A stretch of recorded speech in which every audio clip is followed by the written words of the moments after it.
Bom, o tema de hoje é a gente falar sobre o que é, né, uma turbina a gás.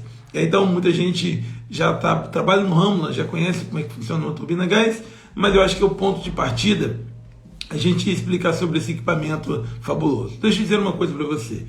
Durante minha carreira profissional, eu comecei trabalhando na área de turbinas a gás, né? Saí da escola técnica e depois da escola técnica, então fui para fazer estágio então numa termoelétrica de Furnas, centrais elétricas, aqui em Campos dos Goytacazes, Rio de Janeiro. E aí, durante esse período, eu tive contato, né, com a turbina a vapor, né, e também caldeira, né, da Mitsubishi e todos os sistemas auxiliares. E fiquei encantado com tudo que eu pude ver ali. Foi um tempo de muito aprendizado.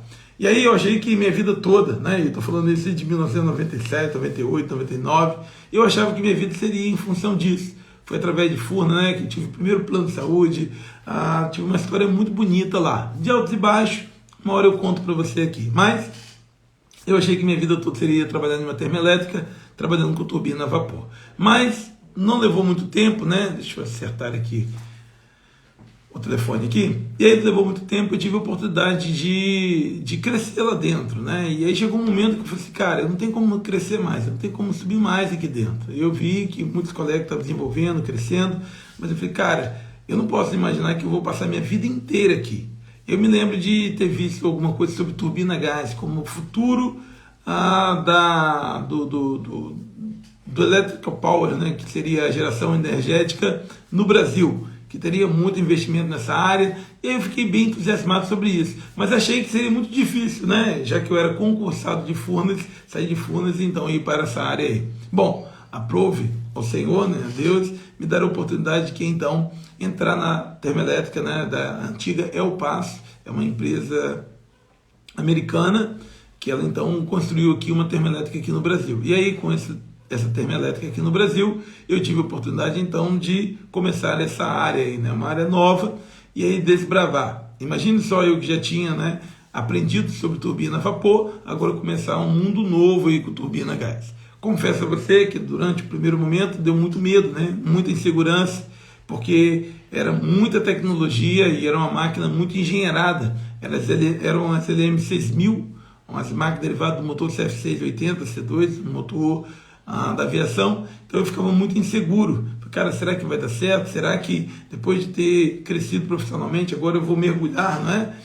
Aqui, agora, bom, mas foi muito bom, pude aprender muito, fazer cursos, desenvolver, e aí, não é? Hoje, estou aqui falando para vocês sobre turbinas a gás. Então, às vezes, né, a gente está no ramo, na carreira, às vezes na área de perfuração, às vezes na área de siderurgia, às vezes na própria área de petróleo e gás, mas a gente às vezes não olha o mundo que está em volta, né? E quando a gente olha a turbina a gás, a gente vai ver que é um equipamento realmente fantástico. Não é melhor que nenhum outro equipamento, claro, não estamos fazendo defesa de mercado de trabalho aqui.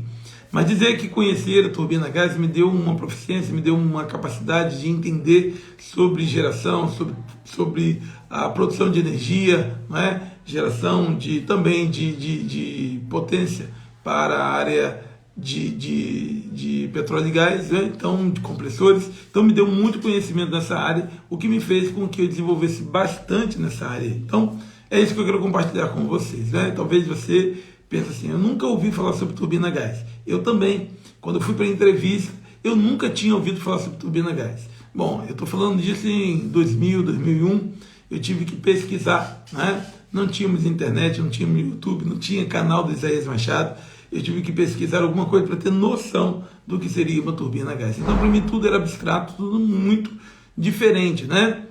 Eu trabalhava com o ciclo Rankine, eu vi que era o ciclo Bright, mas compreender foi muito difícil. Eu quero falar para você aqui, né, em pouco tempo, não vai ser longa live, mas para trazer para você aqui o que seria uma turbina a gás. Bom, primeiro, turbina a gás é um equipamento regido pelo ciclo Bright. Bright foi o cara que inventou o ciclo, e ele desenvolveu esse ciclo em quatro processos distintos. Olhando um gráfico de pressão e volume, ele vai dizer que o primeiro estágio seria de compressão, ou seja, uma redução do volume do ar com o aumento da sua pressão. Então você vai usar um compressor para que você possa então, né, reduzir o volume e aumentar a pressão. Claro que com isso você aumenta a temperatura também, mas o objetivo é a compressão. Você poderia fazer até analogamente o processo que você tem no ciclo, né, de motores né, a 4 tempos, que o primeiro estágio dele é compressão, reduzir o volume e aumentar a pressão. Mas no compressor você faz isso de uma forma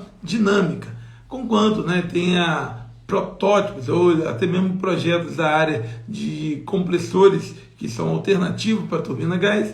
Hoje, né, de modo muito geral, o que você tem é compressores centrífugos ou axiais, né? Então você vai ter então uma redução de volume com aumento de pressão em cada estágio. Normalmente uma turbina ela tem aí às vezes 12, 15, 17 estágios, vai variar de cada fabricante e com a sua área de potência também.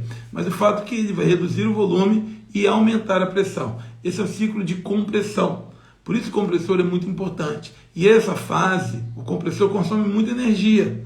E quando nós falamos sobre eficiência de máquina, é importante que você grave, né, que essa fase de compressão ela consome muita energia.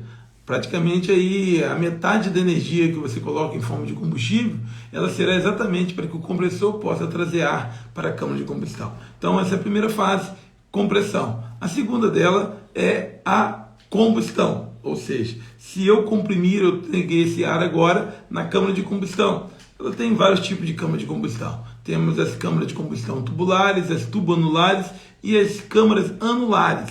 Temos as câmaras, né, que queimam gás, outras que queimam diesel. Cada projeto de máquina tem o seu conceito, não é? Por exemplo, né, uma máquina que vai trabalhar só com compressão, normalmente ela usa só o gás. Se você vai trabalhar com geração, você precisa de maior garantia. Você precisa do diesel, algumas vezes até dual fuel, né, dois tipos de combustível. Mas o que você vai ter na câmara de combustão é justamente a transformação de energia do ar que está vindo, né, com o combustível. Essa energia agora se combina e aí ela vai gerar, né, com uma expansão muito grande, porque pela oxidação do combustível você expande. E aí é onde que nós temos, né, o fator, né, do ignitor ou uma chama inicial piloto para poder ignitar toda essa mistura. Bom, você vai me perguntar, Isaías, para queimar a gente sabe que precisa ter uma relação estequiométrica, ou seja, razão de ar e combustível. Realmente ali na zona da queima, essa relação é estequiométrica, mas a quantidade de ar que vem do compressor é muito maior do que aquela necessária para a queima. Então uma parte significativa, ou 80% desse ar que está vindo do compressor, ele não será utilizado para queima, mas será utilizado para diluição dos gases.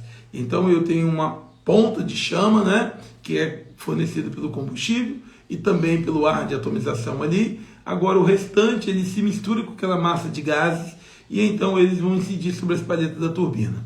A câmara de combustão é um elemento muito importante porque é onde tem a temperatura mais elevada da máquina. E aí para nós que trabalhamos, seja na operação, na manutenção, na engenharia, nós precisamos ter um conhecimento muito grande sobre o que é a câmara de combustão. Existem muitas formas, né, de você prevenir, justamente pelo controle da temperatura, controle da qualidade da chama, porque olha, você tem que controlar a temperatura, porque se a temperatura for muito alta, você pode derreter a câmara de combustão.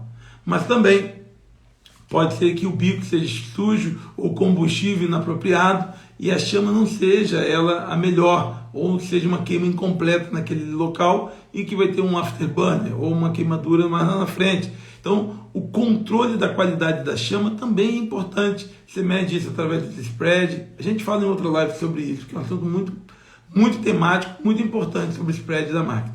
Mas o fato é que você controla a temperatura, a qualidade da chama, para que você possa ter até uma longevidade maior na câmara de combustão.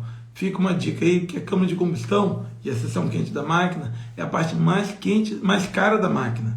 Então, quando você perde, né, o controle da chama, da qualidade da chama, o que você acontece? Você perde a máquina. A máquina precisa ser antecipado o processo de overhaul, o que, né, impacta significativamente no custo de operação, de geração da máquina. Tá bom? Então, se o compressor trouxe o ar, é na câmara de combustão que eu vou misturar o ar com o combustível que eu vou inserir e vai gerar exatamente, né, a potência da máquina. Eu sempre digo, né, que é o combustível, é a matéria-prima que você coloca, né, é aquilo que você paga mais caro.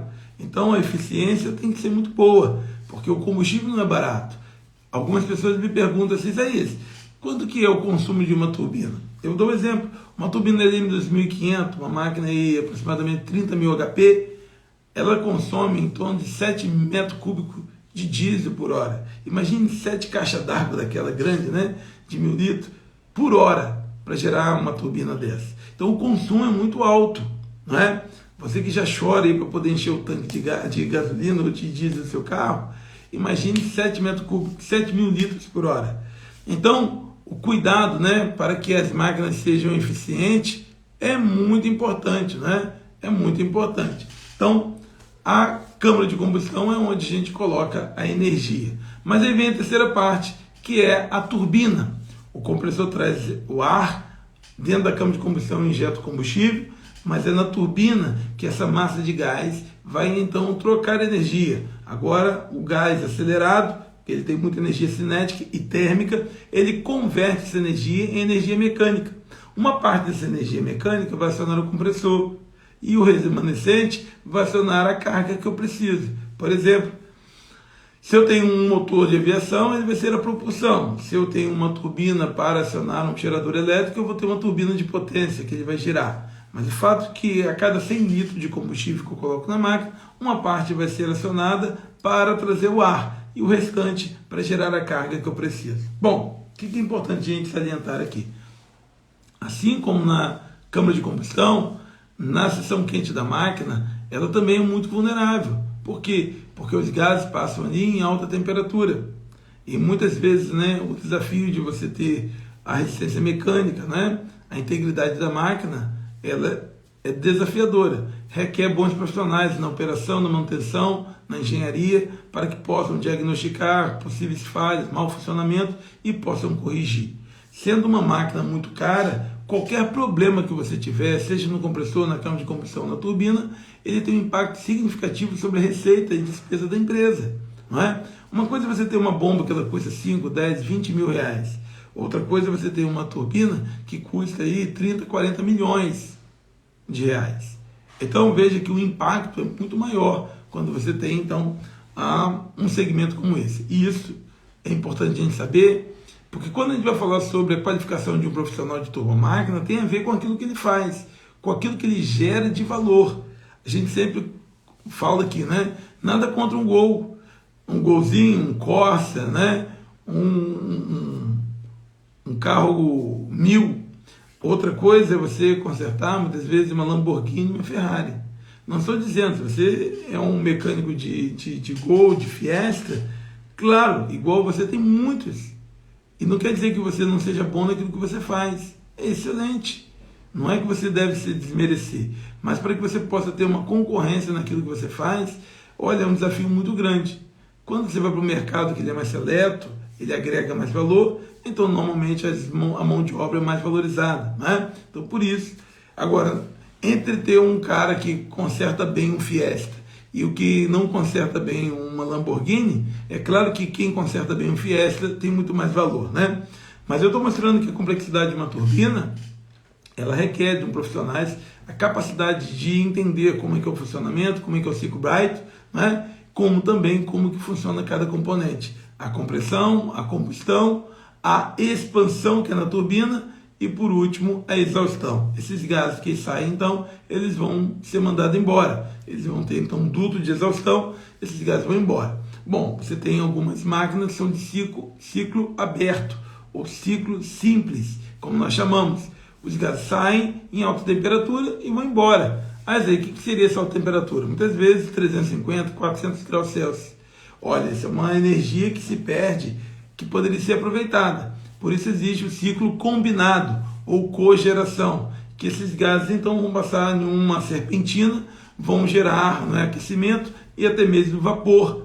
E esse vapor pode ser utilizado para processos, como também para gerar vapor e acionar uma turbina a vapor. Por isso que em muitas termoelétricas, né, você tem um chamado ciclo combinado, em que você tem ali, né, turbinas a gás que geram, né, energia, mas os gases de exaustão vão passar então em uma caldeira de recuperação que vai gerar vapor e esse vapor aciona a turbina. Então o ciclo fica muito mais eficiente. Para você ter uma ideia, uma turbina de ciclo aberto normalmente está em torno de 43%, 45% de eficiência. Ou seja, a cada 100 litros de combustível que você coloca, 43 se transforma em energia, os outros ele se perde na forma de calor. Quando você tem um ciclo combinado, esse calor então vai gerar vapor, então o ciclo completo vai para 63%, 65%, o que torna, né, um investimento, né, os resultados muito melhores. Então, pessoal, é isso que a gente tem no mercado. A aplicação das turbinas a gás, elas servem tanto para as termoelétricas, como também para as unidades offshore. É muito comum você encontrar, né, as termoelétricas com turbina a gás, né, e principalmente aquela de ciclo combinado. E vai ser muito comum também você encontrar turbinas a gás nas unidades offshore, porque lá você tem compressão, então as turbinas acionam os compressores. Você tem geração, as turbinas acionam os geradores. Então você tem esse complexo aí e utilização das turbinas a gás. Bom, tem muito mais para falar, né? Foi apenas uma ideia para que você grave. Primeiro, quem é o ciclo que governa uma turbina a gás? É o ciclo Bright. Quais as etapas que eu tenho? Compressão, combustão, expansão e exaustão. De novo aqui para você. Compressão é o compressor trazendo ar. Combustão, injetando combustível, oxidando e tornando uma bola de gases. A expansão é quando esses gases passam na turbina e então geram energia.